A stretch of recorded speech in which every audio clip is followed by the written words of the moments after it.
What's up, everyone? Welcome back to the Mortgage Heroes Weekly Podcast. I'm Andy. And I'm Will. And today we have the honor and distinct pleasure of having our friend Lloyd Stanford with Big Block Realty in the studio. Retired Command Master Chief Lloyd Stanford, welcome to the show. Appreciate it. Thank you very much. Yeah, no, we appreciate you having here at 32 years. Oh, yeah, definitely. Man, definitely. I tell you. This is going to be awesome today. We are starting a new series of bringing our friends into the studio to talk about their perspective of the market. In our other series of Friends of Mortgage Heroes, we talk about your career, your life, things like that. But one of the things that's dramatically changing is the collaborative effort online of people mutually working with each other that are always working together behind the scenes, but now coming up front and being like, hey, we're going to talk about these things from all the angles we see things as well happening right now.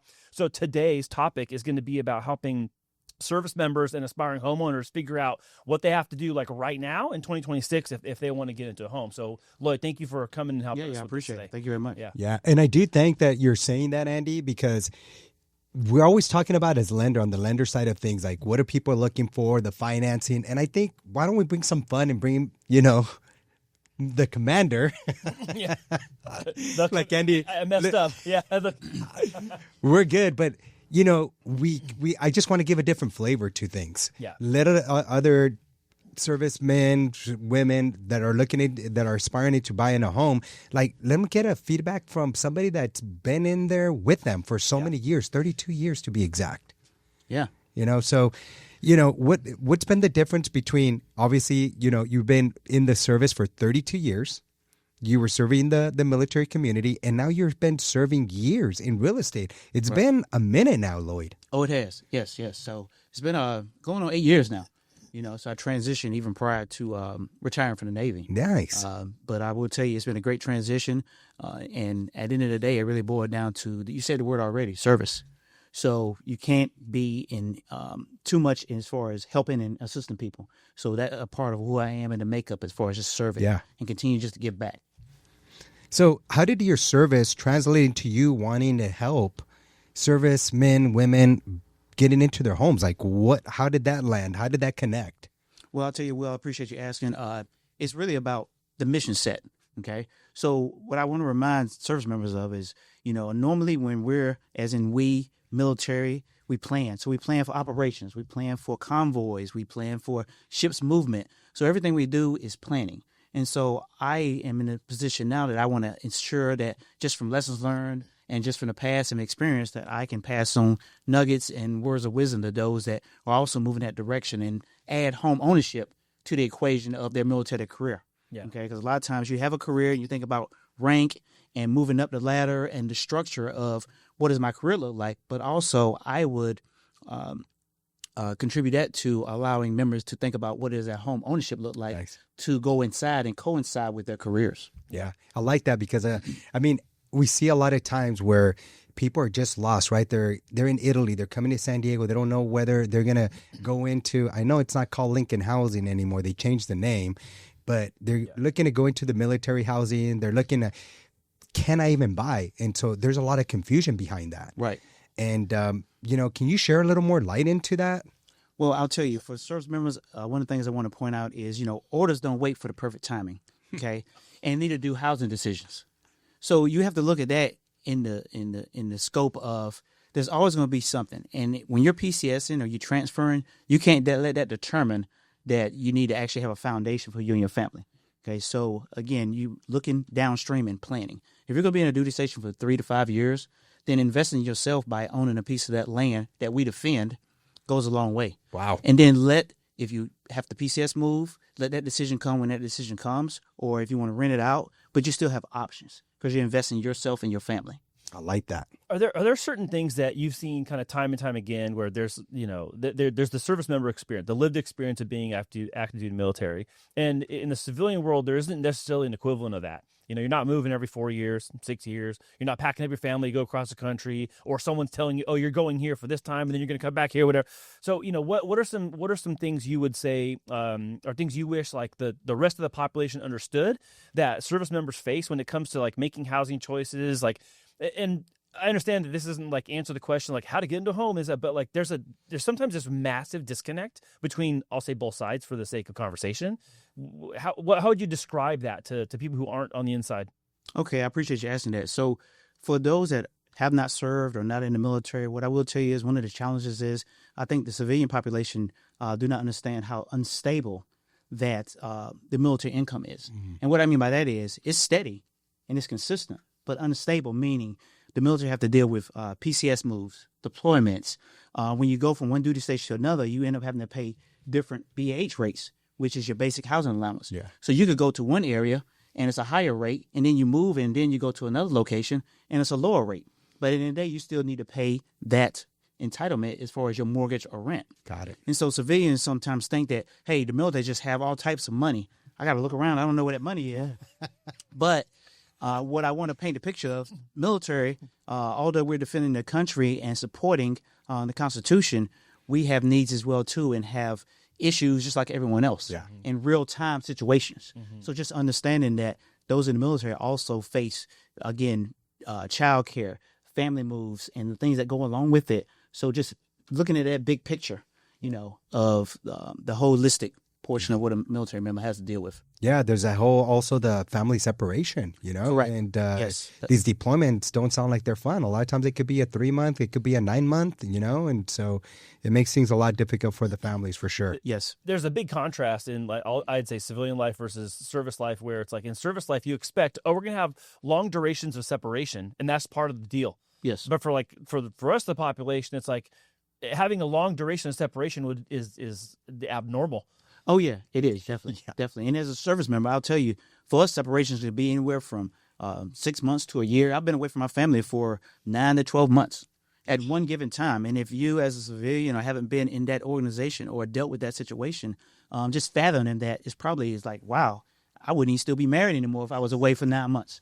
But it's one of those things, and that's a true story as well, too, because it's really a strain on families. Yeah. And so sometimes initially you start off with, hey, I'm in the military and I serve my country. We're going to, be together. And then after they realize, like, wow, this is really what we signed up for, it becomes a strain on everyone. So that's just another layer of chinges and obstacles that have to be overcome when it comes down to being in uniform. So, being the command master chief, you are responsible for thousands of people in the later stages of your career, even more than in the earlier parts. Yes. How have you carried those leadership qualities, those tenets of leading others into a posture of being mission focused all the time? How does that translate into what you're doing now, helping people get in homes? Well, I will tell you, it still boils down to the foundation of mission ready and being focused on what your goals are to achieve those goals. So laying out a roadmap, again, as we just talked about, having a plan going into it. And sometimes even when you have a plan, it doesn't go as planned, but you can at least have a foundational thought process of, hey, what does this look like? And talking to others and asking and getting help and assistance and getting the knowledge. I will tell you, majority of military members, the younger sailors and the younger ones coming in, they just don't have that foundational knowledge. Yeah. So at least having the opportunity to learn what they need to learn and being sure with the resources to guide them to make informed decisions. I like that. And obviously using your VA entitlement, there's a lot of myths that go in there. What are some of the biggest myths that you see that service people, relay it to? Well, one of the biggest myths is you have to have 20% down as far as a down payment. Okay. So we're backed with the VA. And so that's a strong backing when it comes down to loan products. So in compared to other products out there with the military, they have a guaranteed backing, as in if someone, as in a seller, has a buyer and then their VA, look at it as though there's an opportunity to, for one, assist a service member for serving their country, to pursue that opportunity to own land, within our country. But again, the 20% down, that's a myth.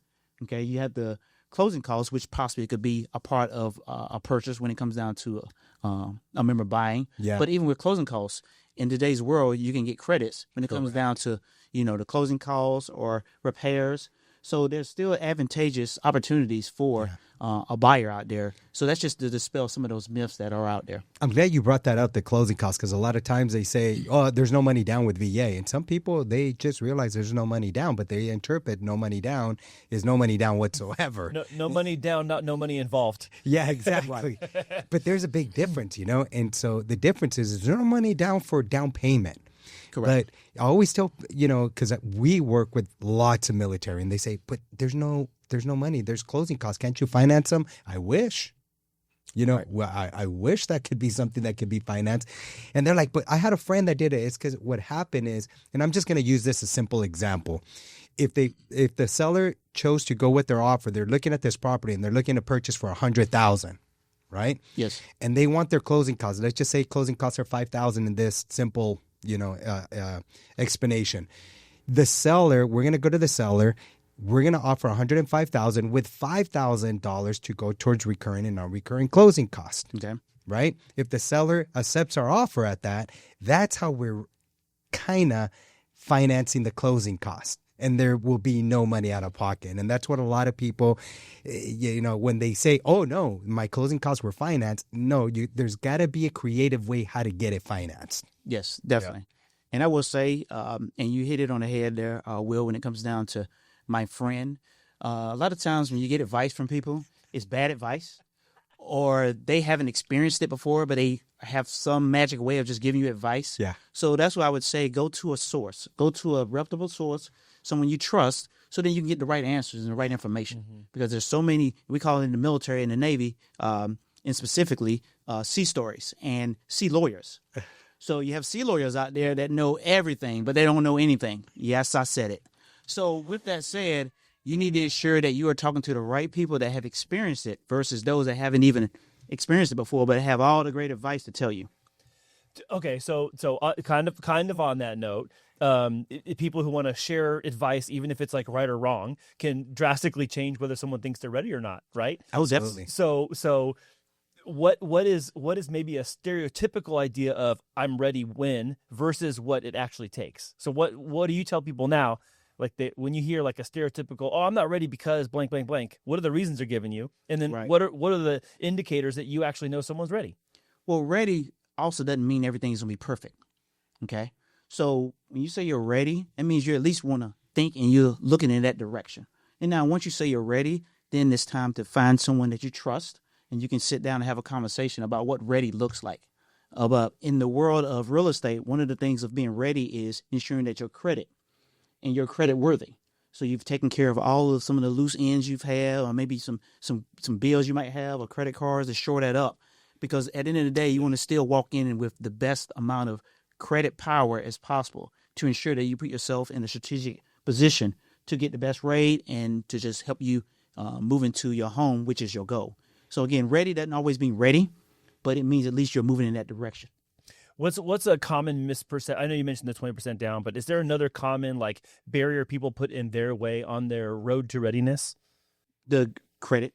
It is the credit thing. Mm-hmm. Yeah. Yeah. What's the misperception? Their credit's 700. I think it has to be 800. Correct. Or you're okay. So yes. the bar they like think that. is higher than it Correct. really is. And they actually don't really feel like, because it's such a tall order, and purchase a home is going to probably one of them to be the biggest things you do in your life. It is. So they feel like that they're not ready because financially, hey, I can't afford a home, or I probably don't qualify. And I said the word probably.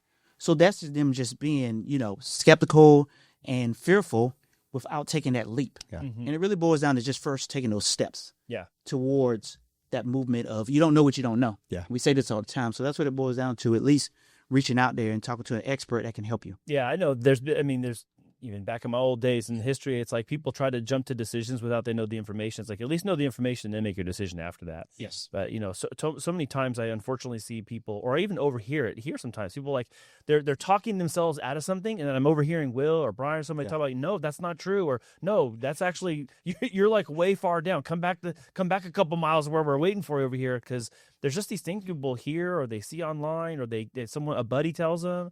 My friend said blank, and you're like, oh, here we go. Like, right. Exactly. Well, I do have two common ones that we come across quite a bit, and I'm sure you get this too, Lloyd. One is going to be like, I can only use my VA once, right? And so they want to wait until they go into the retirement. And there's been times where I'm actually speaking with these gentlemen and these women, and they're already like 20 years in. Right. And they're getting ready to retire, and they're like, what happened? Oh, I thought I could only use it once. That's a common one. The other one is, my wife is from, I'm going to say it, in California, she wants to live in San Diego, but I'm stationed in Texas. I can't do that. No, you can actually send her to Texas to be near family, because you brought up the point that there's not much stability when you're in the military, because a lot of times you're on deployment. You have to move here. You get away from family. And a lot of times when you have little young bambinos, Yes. now I'm going Italian here, but when we have little young bambinos, you want to give them stability. You want to put them around family. So they have the luxury where, your BAH is going to be Texas, but they're going to come to San Diego. A lot of times you could overturn that. Yes, definitely. And because your family's going to be there, and now you can be there. So there's multiple ways to get creative. And I think people just don't prepare themselves enough because they're not asking the proper questions. Not to their fault. It's just new. It's a new area where they haven't encountered. And so that's why I'm glad that we're doing this for them, because this is so important for people. Or how many people do we have that we're in Italy, PCS into San Diego, which is San Diego, our second largest military presence. Yes. And I will tell you, to dovetail into what you just said, another reason why I feel is in the military, we're trained to not get taken advantage of. We're not. So you get all these briefs on, hey, don't go out and buy a vehicle with 24% interest, predatory lenders, Yes. All of these. So a lot of times when they do have someone from the outside sector present to them, hey, here's an opportunity, or you can purchase a home, is very, very skeptical. And there's a lot of fear because, again, you don't want to be taken advantage of. Yeah. And we're The trained default to that. setting is beware first. That's right. But that's also trust but verify. Correct. Same kind of deal with that too. Yes, so that's a lot of the foundational reasons why as well too. So now we just got to break that glass to let members realize that there's so many opportunities, so many options, so many things available that they have to just take the first step. So I want to ask you on the first step question. Like, there's sometimes people will go to a duty station and they're just long-term renting. Like, what have you been telling people now to when they're looking at, I'm just going to rent here, or I'm just going to cough up my BH to military housing, versus like a buy in the place you're at? What has changed for you since, going into your 8th year of doing real estate now and having a storied career in the military? What are you advising people these days? Well, I'll go back to just take myself as an example. Mm-hmm. Okay. So just coming into the military, I bought my first home at 27 years old. Okay. So at 27, myself and my wife bought our first home. But then in hindsight, we sold that home and we probably should have kept it. But I even just go further back in time. So when I first came in, I was in 3 years. And after being in, I'm a big saver, right? I probably still have lunch money from kindergarten. Okay. So Wow, he went all the way back to lunch money. as an E2 or E3, which for those that are, in our civilian counterparts, that's, very, very starting off in the military. Yeah. So you don't make a lot of money and you're just getting started as an E2 or E3. So you don't make a lot of money. So with that said, I saved $10,000. Wow. And this is back in 1992. Okay. Hey, when that was a lot of money still. That was a lot of money. Yeah. It's a lot of money now. Well, yeah. Yeah. Thank you for correcting So- me. Yeah. So I saved $10,000, and I took that $10,000 because I wanted to buy a vehicle, and so I went to the dealership and bought I remember it was a red 4-door Honda Civic, okay, and I paid, I want to say it was $8,000 back in 1992, Wow. okay, and I put $5,000 down on that car because my goal was to have a low car payment, and my payment was probably, I don't know, $80 or $90. Yeah, those like $90 Which bucks is a great. month. Because that was my goal. But here's a few things now in hindsight that I think about as the clock is advanced. What if I had taken that $5,000 and put down to buy a home? Yeah. Because right now I have no idea where that car is. Or But who if I has had it? and who has it, or if it's at a junkyard, or it was 1992.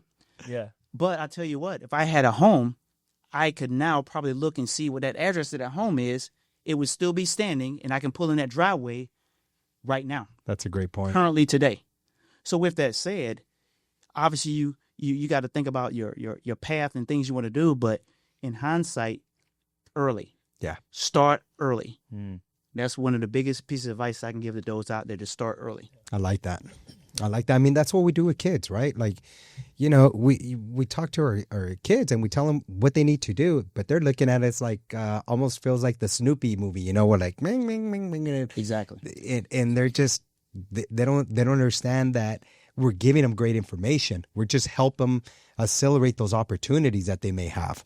But if somebody's not willing to pay attention, then you just can't force it. So Correct.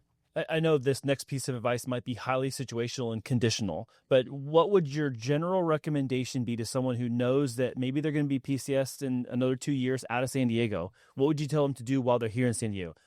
Keep renting if they haven't bought yet, buy a house and try to hold it. I know, again, it's circumstantial, right. And maybe you can even give me a couple scenarios of what you would say based on X, Y, or Z. What would you do? Well, I would tell you, because I've had clients in this same scenario. They were here for less than 3 years, right at the 2-year mark. Okay. And one of the things they did do after they purchased, they realized that they wanted to sell the home. So they were still in a good place because, they were able to still gain equity. Okay. Because no matter what, as time moves on, you're going to still allow the home to go raise in value. Okay. And then at the end of the day, it's still longevity. Yeah. So it's still a win-win regardless. Okay. So if you are purchasing, you're either going to give yourself an opportunity to rent it out, or if you do sell, then you have a strong chance, no promises, but you have a strong chance of building equity where you can then sell that home and take those proceeds and move in another direction as far as other goals you want to accomplish. Yeah. Yeah. Okay. I know that is sometimes people's regret. Yeah. In the rearview mirror is I should have, shoulda, woulda, coulda. Right. Especially because of San Diego size, especially because of, I'll just say the turnstile nature of PCSing, a PCS season. You got a lot of people leaving, but right behind them, who's coming to town? Brand new crop of people coming in. So I mean, I like that you bring that up because just recently, like 3 weeks ago, I went by the Silver Strand. Okay. It looks like there's a city over there now. Oh, yeah. I used to see the amphibious base right there, where the Navy SEALs train and stuff. And then there was practically all, just sand and then nothing. And then Imperial Beach was there. But now there's hospital there. Like there's a bunch of stuff there now. Oh, yeah. And still it building. just continues to build. It continues to just build and build and build. So our presence just continues to grow. And here's the thing with San Diego, we bring this back over and over, but we are landlocked. Right. Yeah. We're landlocked. Yep. And so that's where everything, that whole simple economics comes to play. And so that's why they're bringing this whole ADU rules into effect here. I know we're building some, and all we're trying to do is just build so that new renter or that new home buyer wants to come in, they have something to get into. Right. Yeah. Exactly. Yeah. So, and you're representing, I mean, I know that you help people. I mean, you've gone all the way to, is it Point Hueneme? Point Hueneme. Yes, up in Ventura County. Like, that's crazy. Yes. Mm-hmm. Like, that's how dedicated you are. Right. I had a service member that was leaving Guantanamo Bay in Cuba, and they needed someone to help them in Ventura County, someone they trusted. Wait a minute. I thought that place was closed. No, I'm kidding. I had to sneak that in there, Lloyd. So they needed assistance, needed help, someone they trusted. And I will tell you, that's the key word, someone they trusted. Okay, because there are people out there that can help you all over. But now you have to gravitate to someone that you know that's going to take care of you the same way that they would take care of their own family, because now they are part of the family. And that's what we call each other. And we think of each other as family. And so that member called and reached out. And so I did what I don't know most would do, but I got in my car and I went to Ventura County, 3.5, 4 hours away. Yeah. And I helped this individual and his family find a home. But I will tell you about this story. We found a home for him and his wife, and that was not the right home. And so through video, through conference calls, and looking at the home sight unseen, because again, that's the word trust. Yeah. I told this member, this is not the home for you and your family. Yeah. I would not feel comfortable if you came from overseas and pulled up and drove into this driveway. Yeah. We have to find something else for you. Okay. And sometimes these people just get a little desperate because they wait, right? They wait a month, 2 months before they're actually going to be here. PCS to their location. It's like, well, wait a minute. Why? It's too late. And so I know that I remember the story because we went through it together. It's like, you're like, no. And he's like, well, no, maybe he's trying to backpedal. Like, no, I want this property. You're like, no, let's just keep searching. And that's what happened. And they ended up finding a way better property. And that's why our service members need to treat moving and buying homes just like a part of the mission set. Mm-hmm. We already have a mission. Yeah. You know how to complete and execute that mission. Mm-hmm. Now, why aren't you doing that for your own household and your family? Mm-hmm. Absolutely. We execute it for the military all day, but now you have to actually implement that into your daily living. Let's talk about the people that have done that. The active duty members who have taken advantage of home ownership. How have you seen their financial life change? What are some of the benefits, the outcomes, and the positive results from that? So I've had clients, and I appreciate you asking, because whether it be clients that have realized, like, I don't know why we waited so long to buy, or I have, for an example, a family that purchased. I helped them purchase out in Lemon Grove, and they stayed there 3 years, and the member received orders to Norfolk, Virginia. Yeah. Okay, so they stayed there 3 years. They enjoyed the home. BH was paying the mortgage. Okay, so, and I say the word BH was paying the mortgage because essentially it was. Yeah. And they reaped the benefits of the home. They did a little upgrades. They were able to just stay there and just enjoy their 3 years.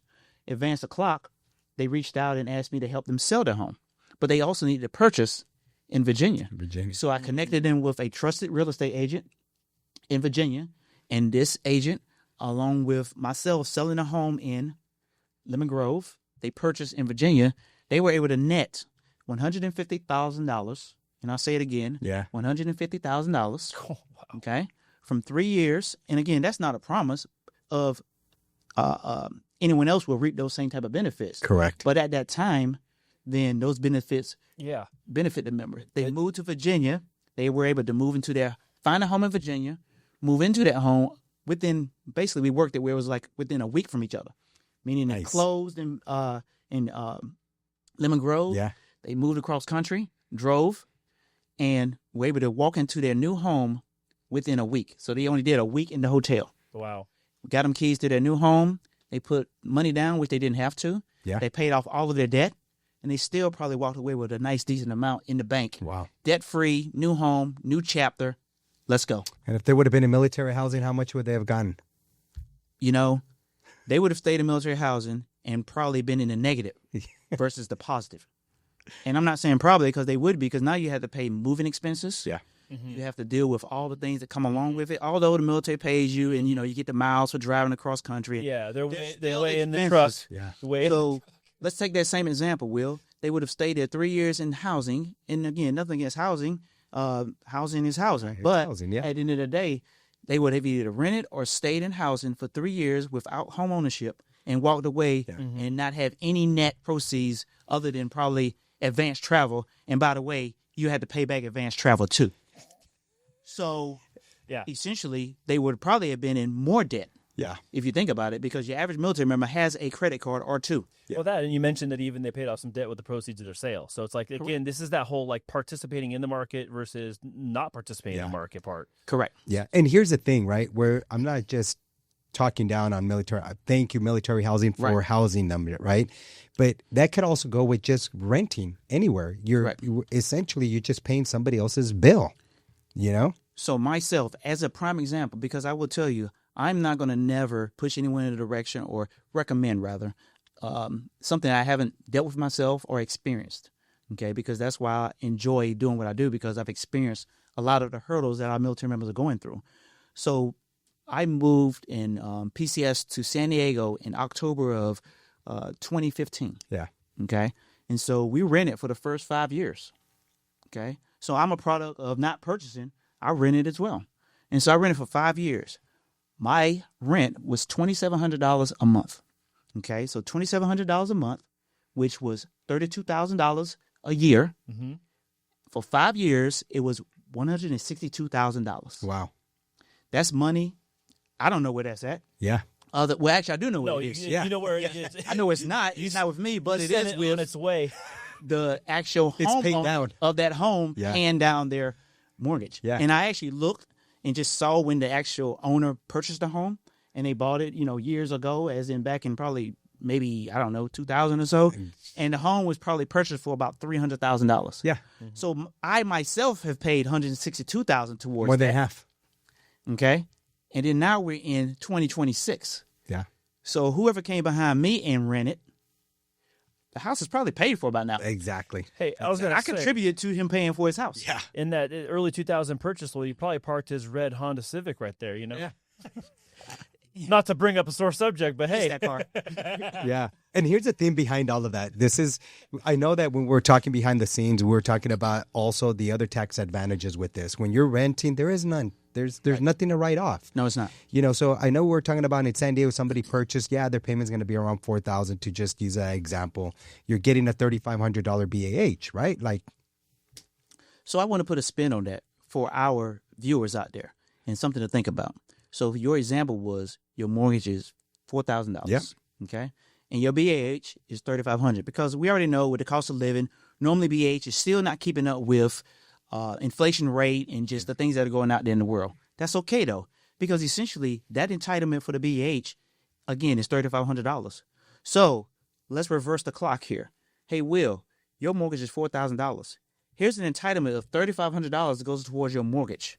And then the difference that what you would pay and the delta would be $500. Yeah. So essentially, you're paying $500 for a nice home, security, and safety net for you and your family. So when you're on deployment and you do have to leave, you know that they're in a comfortable, nice position. So I don't know if those out there are thinking about it in that manner because you're going to get the entitlement either way. So if you're looking at it as though I'm paying $4,000, essentially you're not. Yeah. You have to subtract what the BH is going to pay, if that makes sense. And then for those retiring, I would tell you as well, you might say, well, I'm not going to have BH anymore when I retire. That's true. But what you will have is a retirement check, and then it depends on all things your disability rating. And you do need to be starting to do your research early when it comes down to disability rating.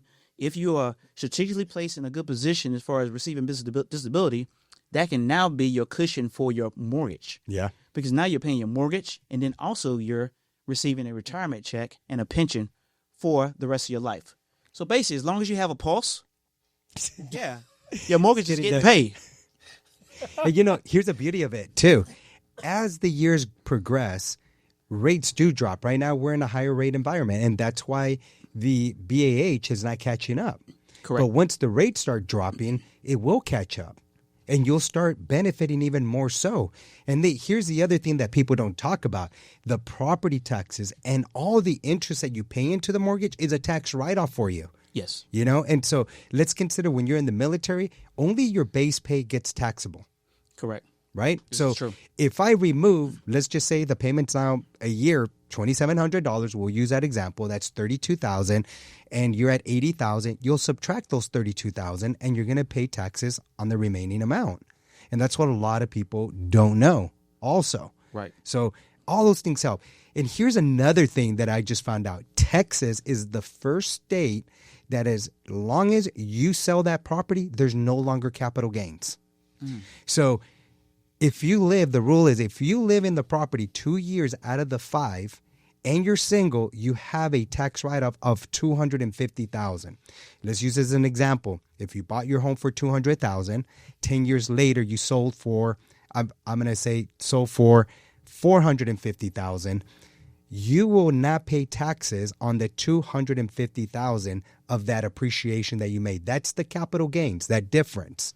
So Texas is the first one that announced, that's it, we're done. No more capital gains. Wow. Why? You already pay property taxes on this. You pay taxes when you got into the property. Why are we going to tax you now on the difference of that? Because the market did good for you and you were, hey, we applaud you for getting into that and setting yourself up for a victory of having that appreciation. We're no longer going to punish you. So once state starts it, guess what happens? It has that trickle-down effect. Right. So hopefully we'll have it here soon in California soon. That'll be good. That would be nice. Yeah, that would be real nice for our service members. Those are all benefits that we got to start realizing. We got to go put that out there. So I really appreciate that we're actually gathering ourselves and giving this type of information. So many of our service people, they're PCSing. And the beauty is they have representation everywhere. You just mentioned you were here in San Diego, but you put them in contact with an agent in Virginia. Something that's going to speak. Tell us more about that.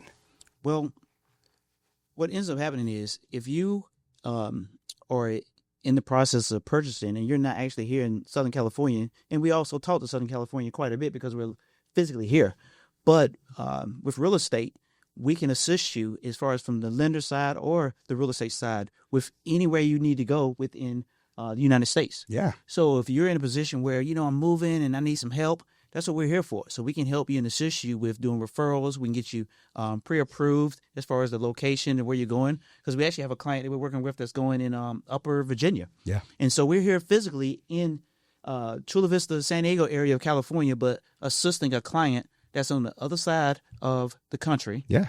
And assisting them to buy a home and purchase a home. So the reach is long.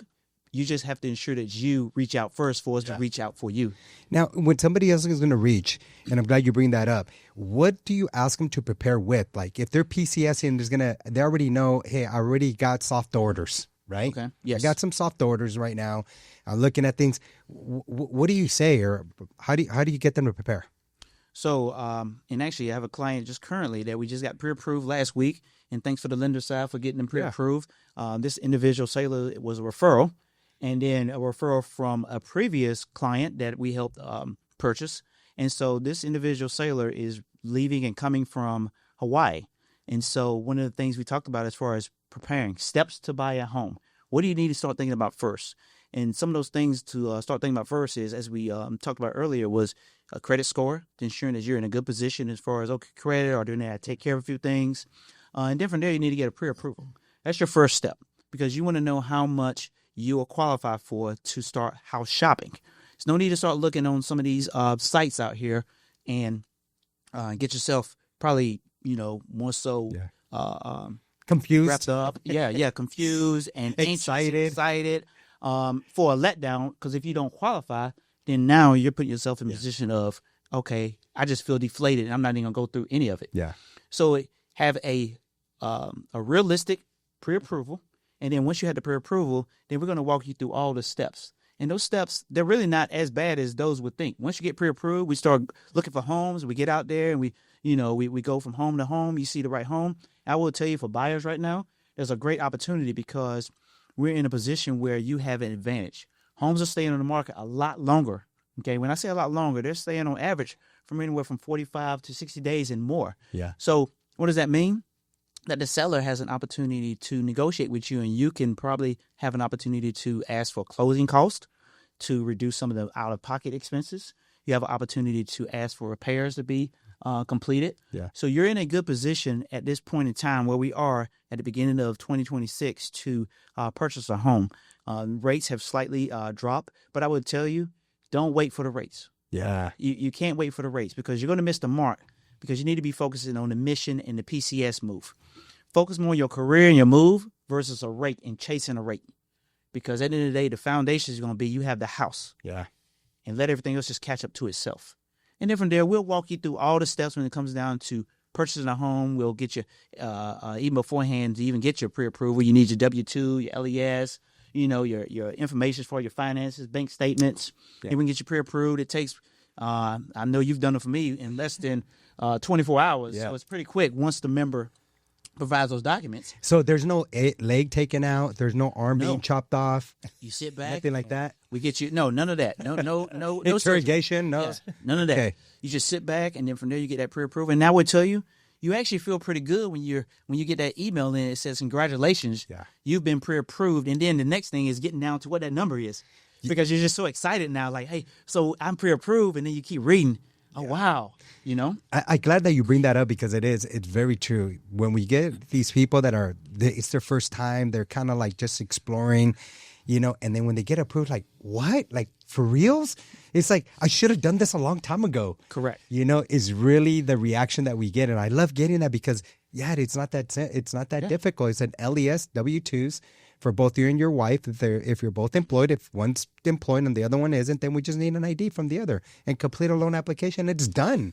Like, it's done. So I'm glad that you're bringing all that up, and I'm glad that we're discussing this, because I really believe our service people, they need options. They need to hear this information so they can make the best decision possible for themselves and their family. And what I will say is, even after the process, we've gone through the process of buying, with the home inspection, appraisals. Again, there's steps, and a lot of steps to purchase it. We can walk you through those steps and help you every step of the way. But what I will tell you is, the relationship doesn't stop after we've gotten you to closing and getting a set of keys.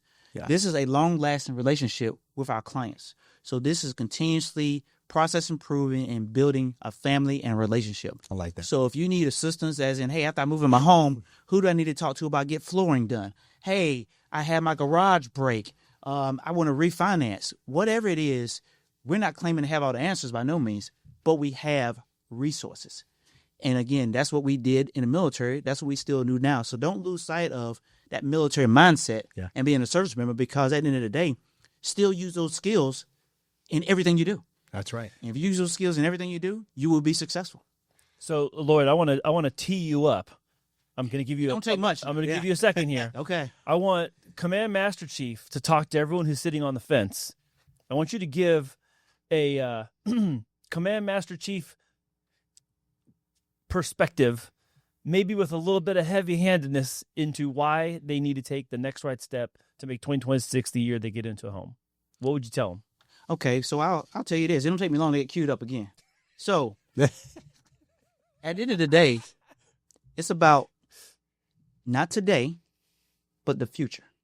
You're investing into yourself, okay?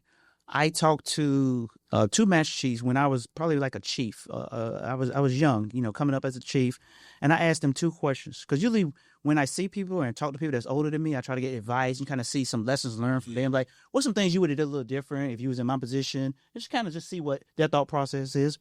And one individual, respect him highly, he said, I probably would have, instead of giving everyone advice, I probably would have taken my own advice. Because he was so busy throughout his career telling everyone else, hey, you should save money, you should do this, you should do that. And he told me, I did 30 years in the Navy, I just started school, so I don't have a degree, I don't have any money saved, but I was so good at telling everyone else over my career what they should be doing, but didn't take my own advice. And then another member, I asked him, hey, what's some things you would have done a little different? And he said, I probably would have invested in TSP a lot sooner, and I probably would have figured out where I want to live and bought a home and secured that. And if you don't end up staying there for the duration, you don't know what life is going to throw at you. Because I had a home in Virginia, and if I ever want to go back to Virginia, I have a house there. That's it. So you don't never know. And I will tell you, life is just like the game of Monopoly. Think about it. It is. You gain property. If somebody's on your property, you sell it, you rent it. But think about it. The whole situation that we're talking about is Monopoly. Because at the end of the day, it's about the fact of accumulating and building wealth. And we say that we're wealth. We're not probably in a position of saying we're going to be millionaires. And who knows, we may be. Oh, yeah. But wealth is what you make of it. Yeah. Meaning you have a roof over your head, your family's safe, they're secure, and you're not living paycheck to paycheck, and you're comfortable and you can provide. That is wealth in itself. Yeah. So we have to think about that as well, too, as far as for those out there that's sitting on the fence. I'm going to leave them with this. Start. And what do I mean by start? Start in November. Start in your 40s. Start at 5 p.m. Start at, the 31st. Yeah. Start late. But the word is start. Yeah. Just go. Get it done. You got to get to it. So get off the couch, those is watching us, and let's get to it. Yeah. Give us a call. We get you pre-approved, and at least have the conversation of what does it look like for your future. Again, the beauty of it, we got your 6. Always. Oh, man. That was awesome, Lloyd. Thank you so much for bringing all your years of experience and your leadership to the show today. I know there's a lot more in the tank. So in case anyone who didn't catch on to that, there's clearly a lot more in the tank that you're going to get when you're talking with Lloyd and when you're talking with William. I know it probably can come across sometimes that like we're overstating how important this is to us personally, but it really is. It really is. We made the concerted choice many years ago that we're going to focus our efforts on active duty and veterans, and it has been such an honor to be able to do that, not only because of our own family line and the people we know, love, and trust, but just the presence of our military in San Diego is also so vast that it's like, okay, we're going to be financed, that's cool, but like let's do it with purpose, and let's do it this way. I like that you use that word. Let's do it with purpose. Yeah. Right. Yeah. And I would have closed with this. I've worked with Will now for 7.5, 8 years. And this bond we have, I would say I appreciate everything he does, because here's the probably one of the seldom things you see from, those in the industry.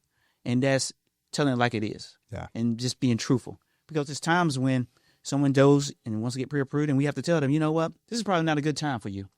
Versus trying to push them in a corner or pursue it. Shoehorn them in. No. Yeah. We will tell you, you know what, you probably need to wait 6 months and just get yourself in a different position. That's right. So I can say I appreciate that.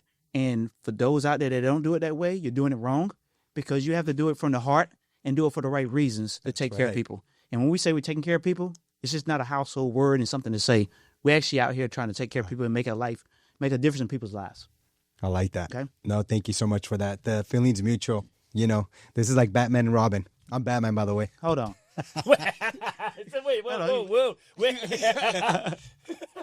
Oh my gosh, you guys! Thanks again for such a great show today. I appreciate it. If you are looking to reach Lloyd, you can see his contact information in the description box below. Lloyd, thank you so much for all your service to the country, appreciate you having also to our neighborhoods, not only just down here in San Diego, but all the way up to Port Hueneme. Hey, I'm not scared. Point Hueneme. Point Hueneme. God, I still Point say it Hueneme. wrong. That's right. You know, I will Lake say Elsinore. I will say Paris. that drive up the one up past Malibu on PCH ain't that bad, isn't it? No, it's not that bad. It's No. real nice. It's real nice. Yeah, you put some podcasts in, and you go, some learning right along the way, and you get to it.